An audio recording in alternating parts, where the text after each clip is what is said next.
అనకాపల్లి జిల్లా ఎన్టీఆర్ మార్కెట్ యార్డులో రైతు బజార్ ప్రారంభం. పట్టణ ప్రజలు కూరగాయలు పంటలు సాగు చేసే రైతులు ఎప్పటి నుండి ఎదురు చూస్తున్న రైతు బజార్ మంగళవారం స్థానిక ఎమ్మెల్యే కొనతాల రామకృష్ణ, కలెక్టర్ విజయకృష్ణన్, మాజీ ఎమ్మెల్యే పీల గోవింద సత్యనారాయణ చేతుల మీదుగా ప్రారంభించారు. ఈ సందర్భంగా వారు మాట్లాడుతూ 2008లో రైతు బజార్ కోసం ప్రయత్నించామన్నారు. కానీ ఇప్పుడు కూటమి అధికారంలోకి వచ్చిన తర్వాత అందరికీ ముఖ్యంగా రైతు వారికి ఉపయోగపడే విధంగా రాష్ట్రంలోనే విశాలమైన రైతు బజార్ ఏర్పాటు జరిగిందన్నారు. మార్కెట్ యార్డ్లోని ఖాళీగా ఉన్న 17, 18 నెంబర్ బ్లాక్లో రైతు బజార్కి ఏర్పాటుకు అనువుగా మార్కెటింగ్ శాఖ అధికారులు 100 దుకాణాలను ఏర్పాటు చేశారన్నారు. అందులో 72 దుకాణాలు రైతులకు, 25 షాపులను డ్వాక్రా సంఘాలకు, 3 షాపులను దివ్యాంగులకు కేటాయించామని తెలిపారు.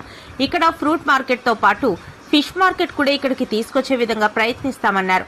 రైతు బజార్ అందుబాటులోకి రావడంతో పట్టణ వినియోగదారులు, చుట్టుపక్కల గ్రామాల్లో కూరగాయ పట్టణ సాగు చేసే రైతులు ఎంతో ఆనందాన్ని వ్యక్తం చేస్తున్నారు అన్నారు.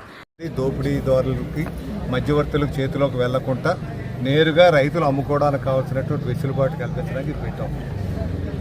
మళ్ళీ హోల్సేల్ అంటే హోల్సేల్ కొంటారు, మళ్ళీ ఇంకెవరు కొంటారు. అందువల్ల వీళ్ళు రైతులు ప్రత్యేకించి ఉండాలి. అప్పుడు అందువల్ల ఏమవుద్దంటే సామాన్యుడు కూడా మంచి రేటుకు వస్తుంది, రైతుకు కూడా డైరెక్ట్గా అమ్ముకునేటువంటి స్వేచ్ఛ వస్తుంది. రైతు ఇష్టం ఉంటే అమ్ముకుంటాడు, లేదంటే లేదు. లేనప్పుడు మనకి స్కీమ్ కూడా ఉంది. వీళ్ళు ఏమైనా స్టోర్ చేసుకోవాలనుకుంటే ఏమైనా కోల్డ్ స్టోరేజ్లో స్టోర్ చేసుకోవడానికి కావాల్సినటువంటి ఏర్పాట్లు కూడా ఉంటాయి. అవి కూడా చేసే అవకాశం ఉంది. అందువల్ల ఇక్కడ మట్టుకు బలవంతం అయితే లేదు, స్వచ్ఛందంగా వచ్చి చేసుకోవాలి.